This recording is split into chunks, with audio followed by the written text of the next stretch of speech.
Une courbe d'indifférence est décroissante et convexe, comme vous voyez ici. Toutes les combinaisons qui sont au-dessus de la courbe d'indifférence ont plus d'utilité que les combinaisons qui existent sur la courbe d'indifférence. Et à l'inverse, toutes les combinaisons qui sont en dessous de cette courbe comportent une satisfaction moins importante que les combinaisons qui sont sur la courbe. Alors, je vais nettoyer tout ça pour vous expliquer pourquoi la courbe d'indifférence prend cette forme décroissante et convexe. Je déplace un peu ça. Je vous rappelle que la courbe d'indifférence, comme son nom l'indique, regroupe toutes les combinaisons de biens qui procurent au consommateur un même niveau de satisfaction.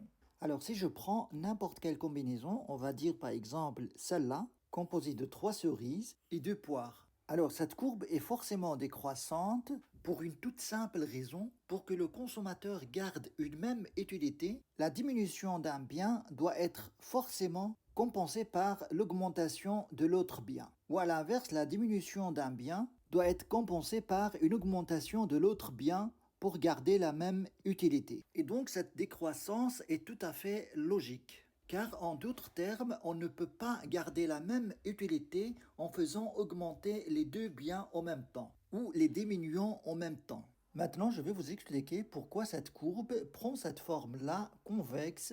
Pour comprendre cela, il faut comprendre la notion de l'utilité marginale. L'utilité marginale, c'est l'utilité que le consommateur retire de la dernière unité consommée. Par exemple, la première cerise va procurer une utilité très grande au consommateur, la deuxième un peu moins, la troisième encore moins, ainsi de suite. Cette utilité décroît avec la consommation. Plus on consomme un bien, plus l'utilité qu'on retire de ce bien décroît. Et donc, si on suppose que le consommateur consomme 3 cerises et 2 poires, c'est-à-dire qu'il se situe ici, d'après cette courbe, si le consommateur accepte de diminuer sa consommation de cerises d'une unité, c'est-à-dire en consommer 2 au lieu de 3, alors pour garder la même utilité, il doit augmenter la consommation de l'autre bien, c'est-à-dire les poires, d'une unité, en passant de 2 à 3. Et donc en passant de cette combinaison à cette combinaison, le consommateur garde la même utilité, c'est-à-dire qu'il est indifférent à consommer cette combinaison-là ou bien celle-là. C'est-à-dire que ça lui est égal de consommer 3 cerises et 2 poires ou bien 2 cerises et 3 poires. Ça reste la même chose pour lui en termes de satisfaction. Mais si cette fois-ci le consommateur réduit encore une fois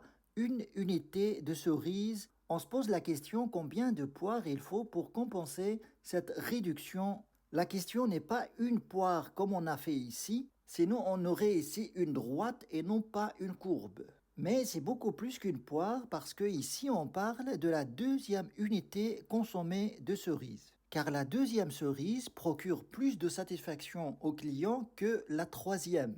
Même chose par rapport aux poires, la deuxième unité procure plus de satisfaction et d'utilité que la troisième. Et donc, il faut avoir plus qu'une unité de ce deuxième bien pour compenser la réduction de la deuxième unité du premier bien. Et c'est ça qui explique la convexité de la courbe d'indifférence. Pour bien saisir cette logique, on peut donner des étoiles à la consommation de chaque unité de chaque bien. On va dire par exemple que la consommation de la première cerise procure 5 étoiles en termes de satisfaction, la deuxième 4 étoiles, la troisième 3 étoiles, et puis 2 et puis 1 étoile. Et on peut faire la même chose pour les poires. La consommation de la première poire procure 5 étoiles en termes d'utilité, de satisfaction.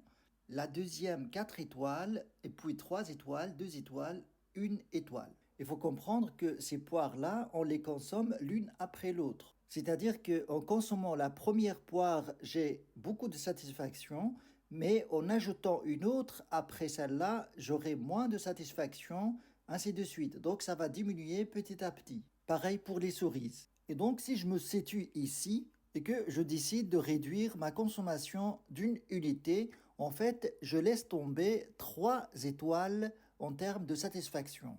Pour remplacer ces 3 étoiles, je dois avoir ici l'équivalent de 3 étoiles en consommant l'autre bien. ce qui peut être garanti par la troisième unité de ce bien-là. Mais si je suis ici avec cette combinaison et que je fais la même chose, je réduis encore cette deuxième cerise qui procure plus de satisfaction. Donc le consommateur va exiger beaucoup de poires pour compenser 4 étoiles de satisfaction ici. Donc je dois avoir ici plus qu'une unité pour compenser cette réduction-là précisément. C'est bien ça qui fait que la courbe d'indifférence est convexe dans ce sens-là.